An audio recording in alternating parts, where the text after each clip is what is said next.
William Wordsworth की poem को हम डिस्कस कर रहे हैं और आज की वीडियो में the world is too much with us poem को हम डिस्कस करेंगे, जिसके अंतर्गत उसकी समरी, शॉर्ट समरी, जिससे हमारे क्वेश्चन अगर आते हैं तो वो हमें लर्न हो जाते हैं। इंपॉर्टेंट क्वेश्चन जो एग्जाम में पूछे जाते हैं और इम्पोर्टेंट लाइन्स, और ये सारे क्वेश्चन जो है ये आपकी वीडियो जो आपको वो टीजीटी हो या पीजीटी का हो, केवीएस हो, कोई भी एग्ज़ाम है आपका जिसमें आप लिटरेचर की तैयारी कर रहे हैं, इंपॉर्टेंट है आपके लिए।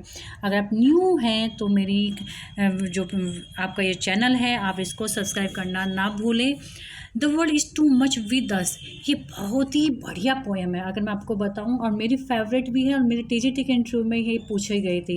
एक्चुअली अगर आप पीजीटी की तैयारी कर रहे हैं तो आपको एक पोएम लर्न कर लेनी है, क्योंकि वहाँ आपसे रिसाइट कराते, कहते हैं कि रिसाइट अ पोएम या how will you teach a poem to the students. आप बच्चों को एक पोएम कैसे पढ़ाओगे, आपको पढ़ाने का क्या तरीका होगा, आपको कौन सी पोएम लर्न है आप बताइए। तो उन्होंने मुझसे पूछा तो मैंने ये बताया, फिर इसमें से बहुत सारे क्वेश्चन उन्होंने मुझसे पूछे थे। बाई बोर्ड की पोएम मुझे बहुत अच्छे से लर्न है, तो मैं बहुत अच्छे से, मेरा रेहान मानी के इंटरव्यू गया था। तो बात करते हैं कि ये वर्ड्सवर्थ का सोनेट है, तो क्वेश्चन इस तरह से भी आ जाता है कि पोएम के कौन से फॉर्म्स हैं, तो ये सोनेट है, 40 लाइन्स का होगा डेफिनेटली। और सोनेट क्या है, उसके टाइप क्या है, उसके ऊपर मैं एक वीडियो बना चुकी हूँ, आप मेरे उसमें फॉर्म्स ऑफ पोएट्री में जाके आप चेक कर लीजिएगा। रियल में सोनेट से बहुत क्वेश्चन पूछे जाते हैं। It is a criticism of the materialistic outlook of the people. ये क्रिटिसिज्म है। क्या क्रिटिसिज्म है? एक्चुअली क्या होता है, जब पोएम लिखा था ना उस टाइम पे वर्ड्सवर्थ क्या थे, अपने आप बहुत ही नेचर के एक तरह से पुजारी थे, और वो ये देखते हैं कि इंग्लैंड में बहुत मेटलिस्टिक बढ़ गया, भौतिकवादिता बहुत बढ़ गई है, उसको देखो बहुत परेशान थे।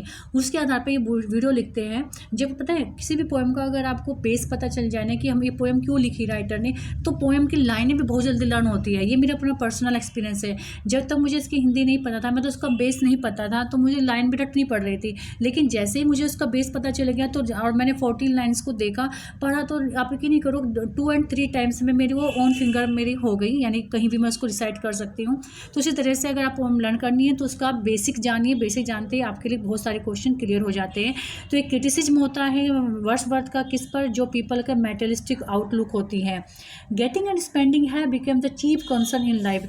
वर्ड्सवर्थ कहते हैं कि व्यक्ति का जीवन में सिर्फ कमाना और खर्च करना ही एक चीफ कंसर्न बन गया, एक मोटो बन गया है। People have given their heart and soul to the pursuit of money. व्यक्ति जो है अपना हार्ट भी और आत्मा भी सब कुछ मनी के हवाले उन्होंने कर दिया है।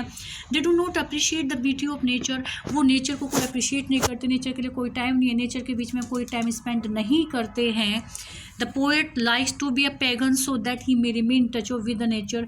पोएट जो है, ये सब ना उसका सार बता रही हूँ, जो 14 लाइन्स है ना उसका सार है ये। पोएट जो है एक पैगन बनना चाहता है कि वो, जिससे कि वो नेचर के संपर्क में रह सके। The sonnet has the rhyming scheme of A B B A B B A C D E, और ये आप यहाँ पर सी ही कर लेंगे, ई डी नहीं होगा, सी डी ई होगा। तो ये कौन से सोनेट है, ज़रा आप लोग मुझे कमेंट करके बताइएगा।